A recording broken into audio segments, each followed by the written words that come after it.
Hallelujah, praise the Lord. இந்த நாளிலும் கூட காலை ஜெபத்துக்கு ஆயத்தத்தோடு கூட வந்து வாஞ்சையாய் காத்திருக்கிற உங்கள் ஒவ்வொருவரையும் கர்த்தர் ஆசீர்வதிப்பாராக. இந்த நாளிலும் கூட தேவ ஆலோசனைக்காக தெரிந்து கொள்ளப்பட்ட வேத பகுதி சங்கீதம் 77வது அதிகாரம் 7, 8, 9, 10 வசனங்கள்.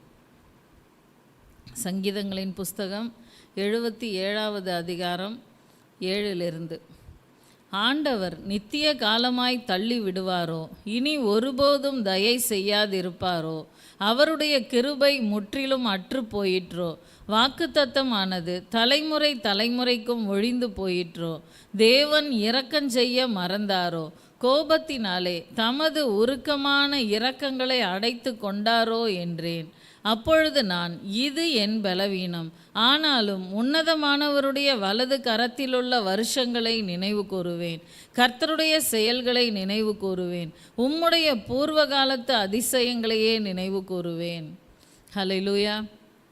அந்த நாளிலும் கூட தாவீது எழுதினதான சங்கீதத்தில் இந்த வசனங்களை பார்த்திங்கன்னா, அதாவது ஒரு கைவிடப்பட்ட ஒரு நிலைமையில் நமக்கு பதில் கிடைக்கல அப்படின்னும் பொழுது தாவீது எழுதுகிறதான சங்கீதம் இது.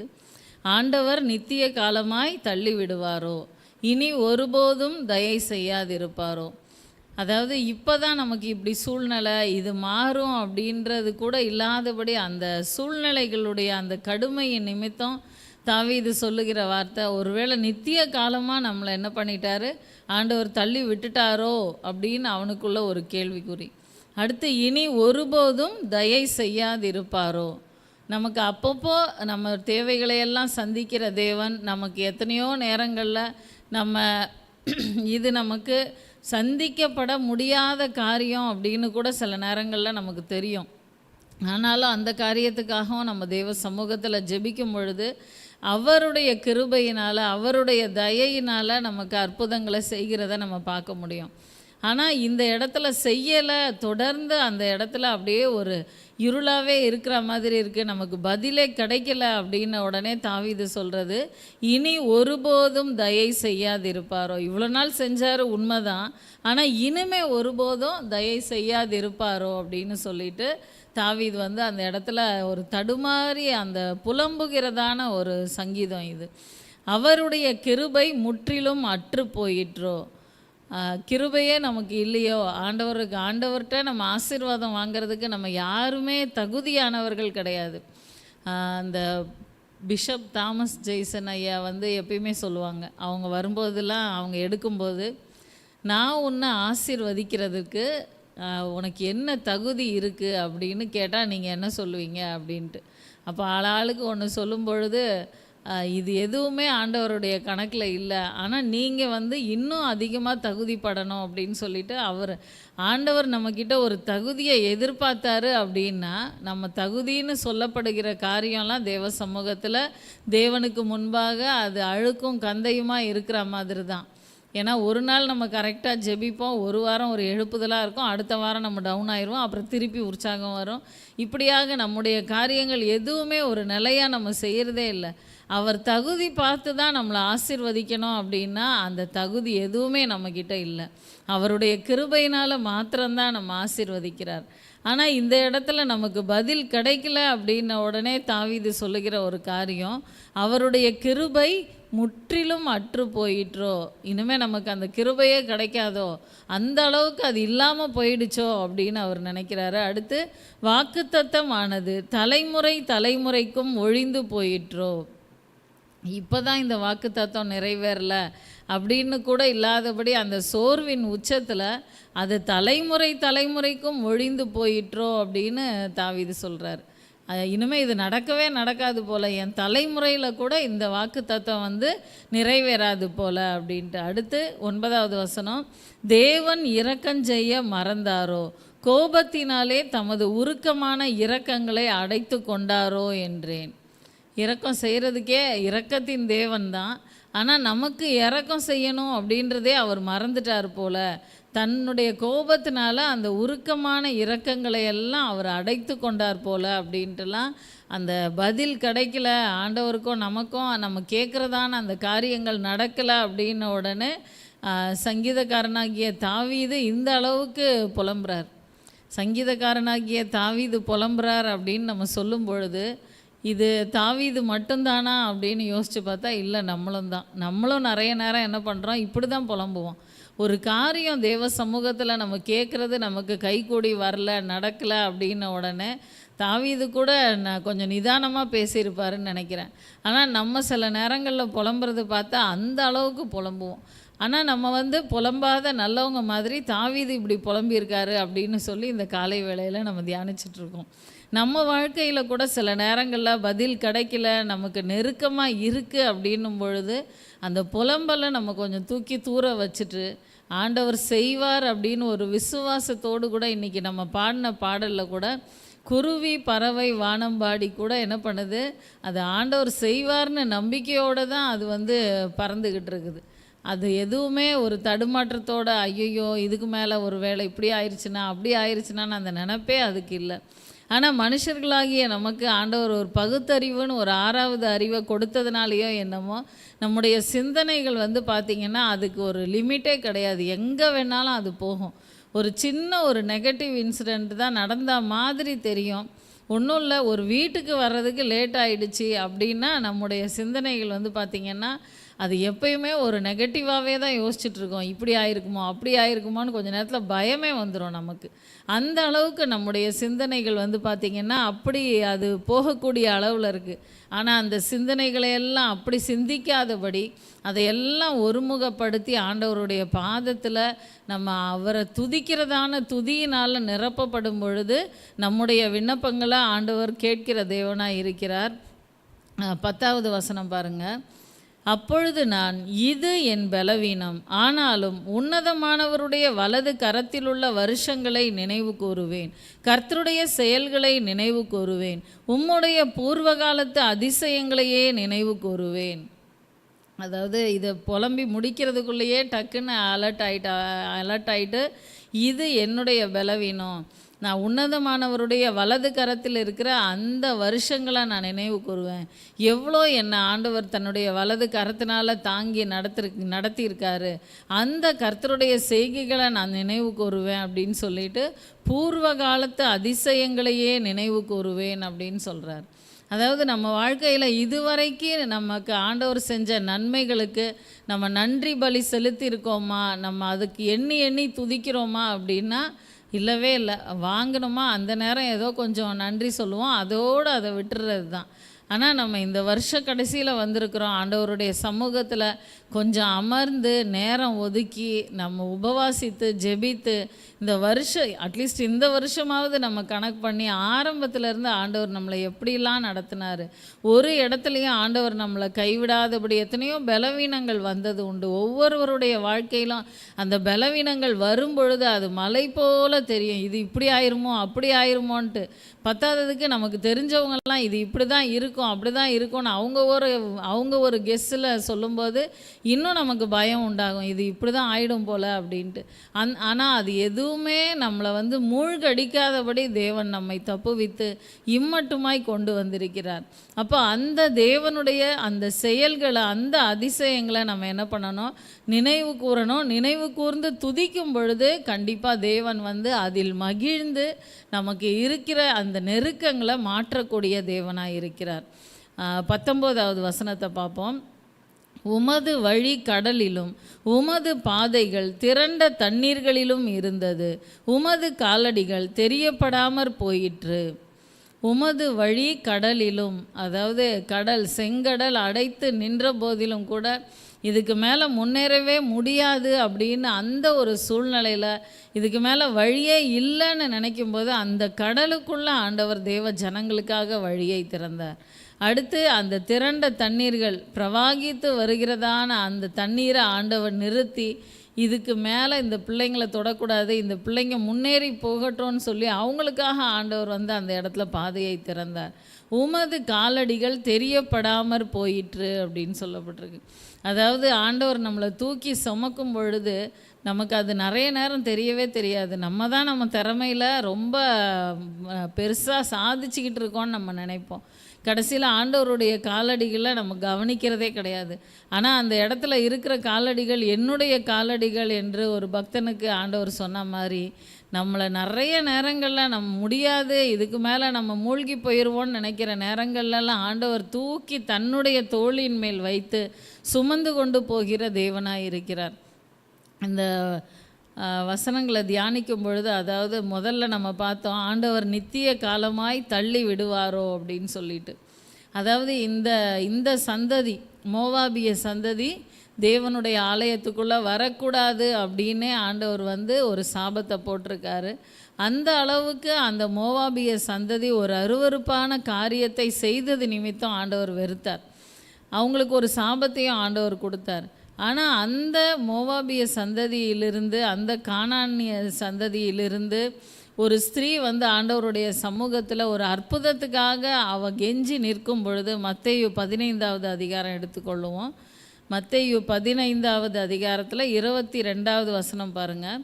அப்பொழுது அந்த திசைகளில் குடியிருக்கிற கானானிய ஸ்திரீ ஒருத்தி அவரிடத்தில் ஆண்டவரே, தாவீதின் குமாரனே, எனக்கு இரங்கும், என் மகள் பிசாசினால் கொடிய வேதனைப்படுகிறாள் என்று சொல்லி கூப்பிட்டாள். அதாவது இந்த ஜாதிக்கு இரக்கம் கிடையவே கிடையாது, இந்த ஜாதிக்கு நான் பதில் கொடுக்கவே மாட்டேன் அப்படின்னு சொல்லி அந்த பழைய ஏற்பாட்டிலலாம் நம்ம அதிகமாக அதை வாசிக்க முடியும். அந்த அளவுக்கு ஆண்டவர் வெறுத்ததான ஒரு சந்ததி. அந்த சந்ததியிலிருந்து ஒரு ஸ்திரீ ஆண்டவருடைய சமூகத்தில் அவள் எனக்கு அற்புதம் நடக்கும், ஆண்டவர் சந்திப்பார் அப்படின்னு சொல்லிட்டு, என் மகளுக்காக நான் வந்திருக்கேன் அப்படின்னு சொல்லிட்டு தன்னுடைய பிரச்சனைகளையும் அவள் சொல்கிறாள். அப்படி அவள் சொல்லும் பொழுது ஆண்டவர் சொல்கிறத பாருங்கள். அவளுக்கு பிரதியுத்தரமாக அவர் ஒரு வார்த்தையும் சொல்லவில்லை. அப்பொழுது அவருடைய சீஷர்கள் இவள் நம்மை பின்தொடர்ந்து கூப்பிடுகிறாளே, இவளை அனுப்பிவிடும் என்று அவரை வேண்டிக் கொண்டார்கள். அதாவது அந்த இடத்துல ஆண்டவர் பதிலே சொல்லலை, அமைதியாக ஆயிட்டார், என்ன செய்கிறது அப்படின்ற அளவுக்கு. ஆனால் சீஷர்கள் சொல்கிறாங்க, இவ நம்மளை பின்னாடி கூப்பிட்டுட்டே இருக்காளே, இவளை அனுப்பிடுங்க அதாவது அவங்களுக்கும் தெரியும் இந்த சந்ததிக்கு இரக்கம் கிடையாது, அதனால செய்ய மாட்டார் அப்படின்ட்டு. அதனால தான் அவங்களும் இவளுக்கு ஏதாவது செய்யுங்கன்னு சொல்லாதபடி இவளை அனுப்பிடுங்க, நான் செய்ய மாட்டேன்னு சொல்லி அனுப்பிடுங்க அப்படின்ற அளவுக்கு அந்த இடத்துல அவங்க சொல்கிறாங்க. ஆனால் 23வது வசனம் பாருங்கள், 24வது வசனம்.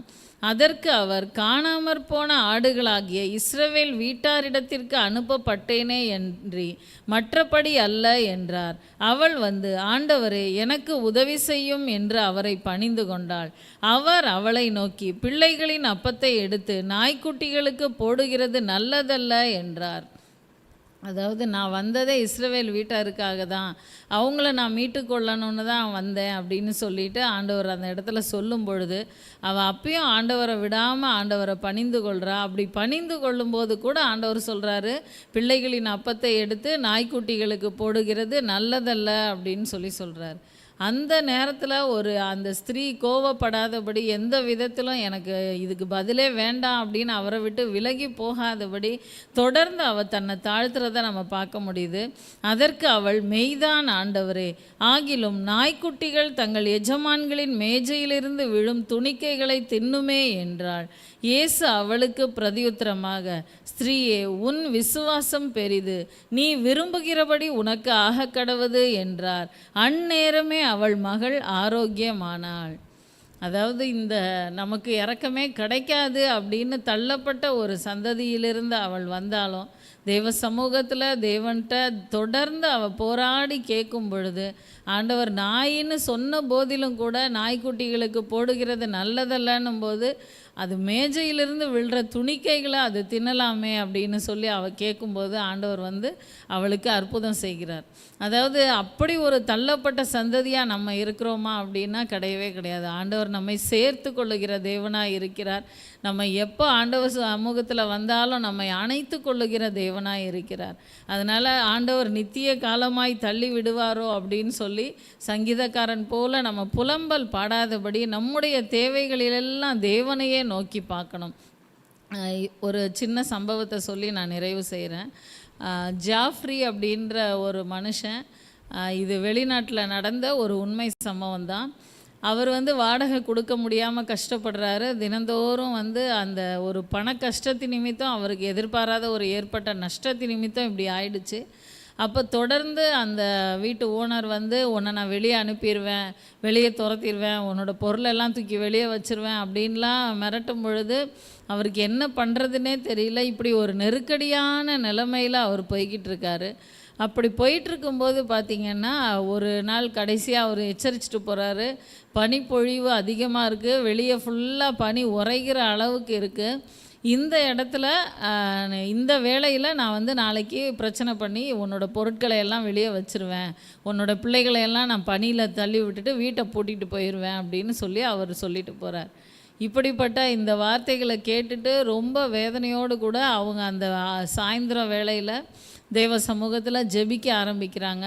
ஆண்டவரே, எப்படியாகிலும் எங்களுக்கு இறங்குங்க, எங்களால் முடியாத ஒரு சூழ்நிலையாக இருக்குது அப்படின்னு சொல்லி அவங்க ஜெபிக்கும் பொழுது பார்த்திங்கன்னா, அந்த நேரத்தில் அந்த ஜன்னல் தட்டப்படுது. அப்போது தட்டும் பொழுது, அதாவது பொதுவாக அந்த பனிப்பொழிவின் நேரத்தில் முடிஞ்ச வரைக்கும் கதவை திறக்காமல் ஜன்னல் வழியாக பேசி அனுப்பிடுறது நல்லது அப்படின்னு நினைப்பாங்க. அதனால் அந்த ஜன்னல் தட்டப்படும் பொழுது யார் அப்படின்னு திறந்து பார்த்தா, அங்கே ஒரு அண்டங்காக்கா உட்காந்துட்ருக்கு. அது வாயில் வந்து ஒரு தங்க மோதிரத்தை வச்சுருக்கு. அப்போது இது என்ன பண்ணனே அவங்களுக்கு தெரியல. அந்த மோதிரத்தை அவங்க வாங்கிக்கிட்டாங்க. அதுக்கப்புறம் அடுத்து என்ன செய்ய, இந்த மோதிரத்தை விற்று நம்ம இதை பிழைப்ப நடத்துகிறதா, என்ன பண்ணுறது அப்படின்ட்டு அந்த மோதிரத்தை பார்த்தா, அது வந்து ஒரு அரச முத்திரை பதிக்கப்பட்டதான ஒரு மோதிரமாக இருக்குது. அப்போ இதை கண்டிப்பாக நம்ம விற்கவும் முடியாது, விற்க போனாலே இது ஒரு பிரச்சனையாக தான் ஆகும் அப்படின்னு சொல்லிட்டு ஆண்டவர்கிட்ட ஜெபிக்கும் பொழுது, ஆண்டவர் இந்த ஊருக்கு வந்திருக்கிற அந்த வேறு ஊர் அரசனுடைய அந்த மோதிரம் தான் அது அப்படின்னு ஆண்டவர் உணர்த்துறாரு. அடுத்த நாள் பார்த்திங்கன்னா, அதை கொண்டு போய் ஒப்படைக்கிறதுக்காக போகிறாங்க. போகும்பொழுது பார்த்தா அவங்க வந்து அந்த இதை தேடி இருக்காங்க, கிடைக்கலன்னும் போது என்ன பண்ண அப்படின்னும் போது, இந்த நபர் வந்து அந்த மோதிரத்தை ஒப்படைக்க வந்திருக்கார் அப்படின்ன உடனே அவங்களுக்கு ரொம்ப சந்தோஷம். அவரை பாராட்டி ஒரு சில வெகுமானங்களை கொடுத்து அனுப்பிடுறாங்க. அப்போது சரி, இவ்வளோதான் நமக்கு அப்படின்ற அளவுக்கு அவர் வந்துடுறாரு. இப்போ இந்த மாதத்து வாடகையை கொடுத்து நம்ம பிரச்சனையை முடிச்சிடலாம் அப்படின்னும்போது, அவருடைய காரியங்கள் அங்கே விசாரிக்கப்படுகிறது. விசாரிக்கப்பட்டு வாடகை கூட கொடுக்க முடியாத ஒரு நிலைமையில் இருக்கிறார் அப்படின்ன உடனே, அவருக்கு ஒரு வீடு கட்டி கொடுக்க தேவையான எல்லா காரியங்களும் செய்யணுன்ற அளவுக்கு அந்த இடத்துல அவருக்கு ஒரு திட்டம் தீட்டி, அது வந்து செய்யக்கூடிய அளவுக்கு அது அவங்க வந்து இவருக்கு அறிவிக்கிறாங்க. இதை கேட்கும் பொழுது எவ்வளோ ஒரு சந்தோஷப்பட்டிருப்பாங்க அப்படின்னு நினைக்கிறீங்க. அதாவது நினச்சது இப்போ இந்த மாதத்துக்கான இந்த வாடகையை சந்தித்தா போதும். ஒருவேளை அந்த மோதிரத்தை விற்றிருந்தா கூட அந்த ஒரு மாதத்தோட தேவைகள் தான் சந்திக்கப்பட்டிருக்கும். ஆனால் ஆண்டவர் சந்திக்கும் பொழுது இப்படி ஒரு அற்புதமாக, அதாவது இந்த தேவைக்காக இனிமேல் நீ திகைத்து நிற்கவே வேண்டாம், அந்த அளவுக்கு நான் சந்திப்பேன் அப்படின்னு சொல்லி ஆண்டவர் சந்திக்கிற தேவனாக இருக்கிறார். நமக்கும் கூட சில நேரங்களில், நெருக்கமான நேரங்களில், இப்படிப்பட்ட நெருக்கடியான நிலைமைகளில் ஆண்டவர் அண்டங்காக்காவை அனுப்புவார் அப்படின்னு நம்ம அண்டங்காக்காவை பார்த்து கொண்டிருக்காதபடி தேவன் எதையாகிலும் செய்வார் அப்படின்னு நம்ம பார்க்கும் பொழுது, ஆண்டவர் இப்போ உள்ள தேவை மாத்திரமல்ல, இனிமேலும் தொடர்ந்து வருகிற தேவைகளையும் சந்திக்கக்கூடிய அளவுக்கு அற்புதமாய் நம்மை நிரப்பி நடத்துவார். அதனால் அவருடைய முகத்தை நோக்கி பார்ப்போம், நம்ம ஆசீர்வதிக்கப்படுவோம். கண்களை மூடுவோம், தலைகளை தாழ்த்துவோம். ஸ்தோத்திரம் அப்பா. வியானவரே, உமை துதிக்கிறோம் ராஜா. அப்பா, உமக்கு நன்றி செலுத்துகிறோம் அப்பா. கர்த்தாவே, உமக்கு நன்றி நன்றி நன்றி நன்றி நன்றி ராஜா.